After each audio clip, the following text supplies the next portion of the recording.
The Magic Show is brought to you by StarCityGames.com, and check this out. On March 16th and 17th, the StarCityGames.com Open Series comes to Washington, D.C., and this event is going to be huge. We're talking hundreds of players, a standard Open with $10,000 in prizes paid down to 64th place, a Legacy Open with $10,000 in prizes paid down to 64th place, at least 16 players qualifying for any StarCityGames.com Invitational in 2013, live coverage all weekend long courtesy of SCG Live, and as much Magic the Gathering as we can pack into one weekend. So make plans to join us when the StarCityGames.com Open Series comes to Washington, D.C., and we'll see you there.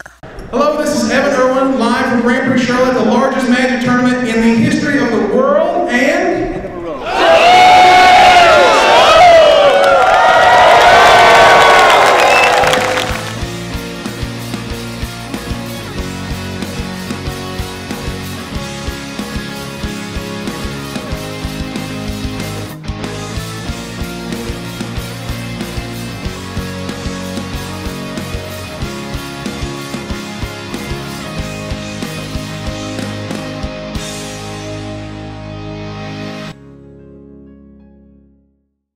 Hello everybody and welcome to another edition of the Magic Show. Now this week we're back in action fresh off the biggest Magic tournament ever held, which was followed right behind it with the second largest tournament ever held in Yokohama, then followed by the largest standard Open in Open Series history. Man, it is good to be a Magic player. We've got a fourth Pro Tour coming next year. We got the biggest and baddest events around. The first woman just top 8 at a Pro Tour, which no matter how you slice it is terrific news, and congrats to Melissa, you're awesome. And well, today's episode just goes over some sweet new stuff, like, I don't know, like what? Let's go. First up is the Judge Promo Crucible of Worlds. Oh man, this beautiful Cube and Commander staple is an absolute perfect choice for the program, and I look forward to getting a copy myself one day. As much as I thought Swords to Timeshares was a bit awkward, I feel this one is just terrific. I mean, the old frame! Yeah! Next is the unveiling of the Sorin vs. Tibalt deck list. Now, I think it's safe to say that these lists look like some of the most interesting and intriguing duel decks in quite some time. The token-making Sorin versus the burninating Tibalt brings us all kinds of cool choices. Sorin highlights his token theme with Doomed Traveler, Mausoleum Guard, and the first ever reprint of Twilight Drover. Tibalt, meanwhile, counters with Vithian Stinger, Geist Flame, and Gang of Devils. There's also a heavy Punisher theme to Tibalt's deck, including such gems as Blazing Salvo, Breaking Point, and 2 Browbeat with all new Tibalt as a Screaming Cloud art. Yeah. The new Lightning art is cool, and the F&M art for Lingering Souls gets its first ever non-foil printing, and is that Spectral Procession? Good old Spectral Procession, but wait a minute, that art? 3 grandmas? Seriously? In the meantime, the new art on Mortify is awesome and also features some of the best flavored text I've seen in a while. On top of that comes old school favorite Death Grasp, a card not seen since Apocalypse 12 years ago, combined with the aforementioned Punisher cards who are featuring goodies from 12 and 11 years ago, respectively. Yeah, you're old. But seriously, with a sweet standard rare in the form of Hellrider, and yes, that is Sulfuric Vortex reprinted for the first time ever, this is a pretty excellent set of decks. So how about that Magic Online? Now, Wizards has just announced that the online championship winners get invites to the Pro Tours, but that wasn't half as exciting as what they noted after it. Promo codes are coming to Magic Online. Yes, finally. Now, what does this mean? Imagine going to a Grand Prix and getting a promo Primeval Titan and a code for the same promo in your Magic Online account.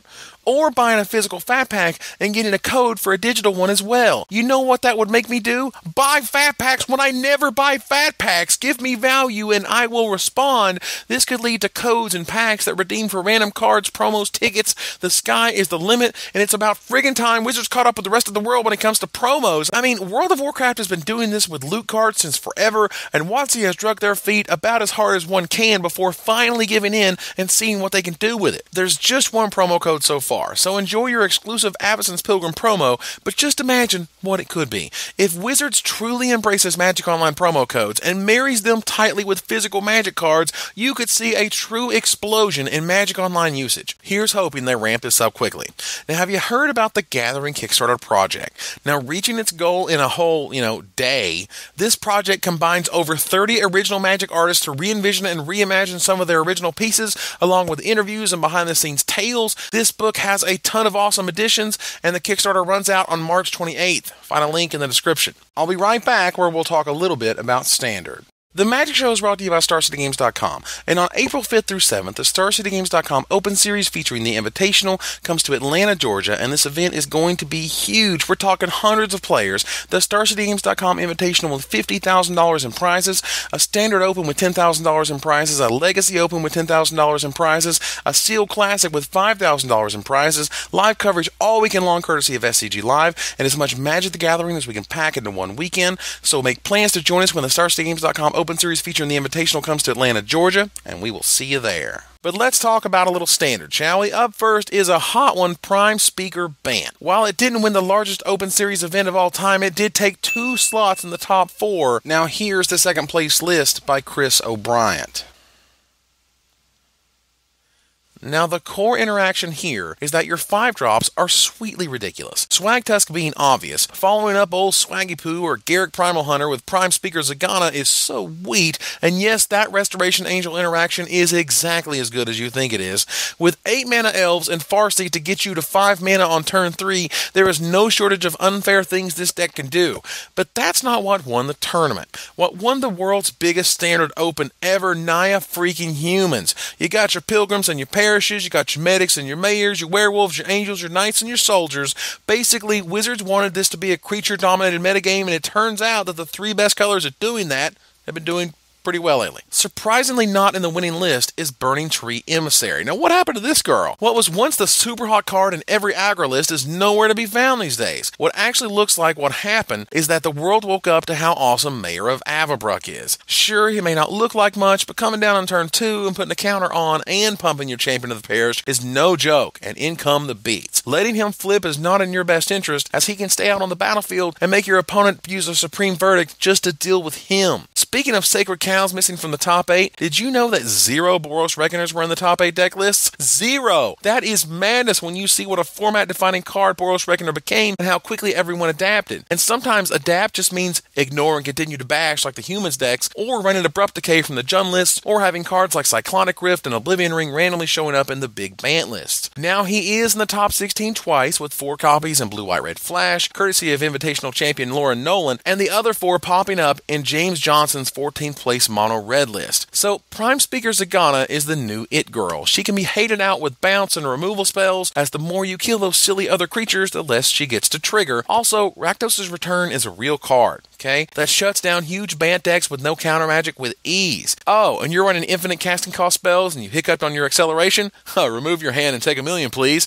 This factor alone can help explain the rise of Jund, along with Olivia Voldaren's hot knife through butter impression she does when facing down a Humans deck. All I can say is, I need Dragon's Maze, man. I need it. I crave it. I want it so badly. And it should only be a few short days before we finally get some info on it. Come on, Wizards. The non-basic thing land is not enough. So you're putting in Shocks and Gates. Yeah, that's great. Now give me some new stuff already.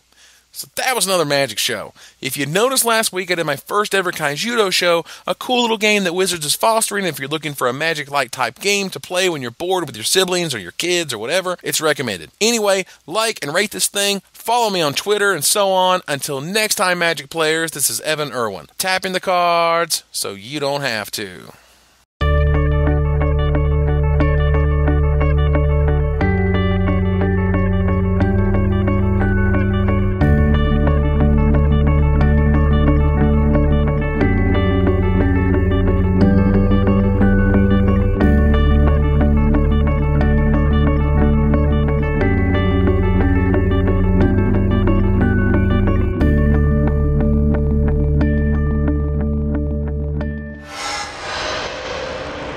Always like the fatties.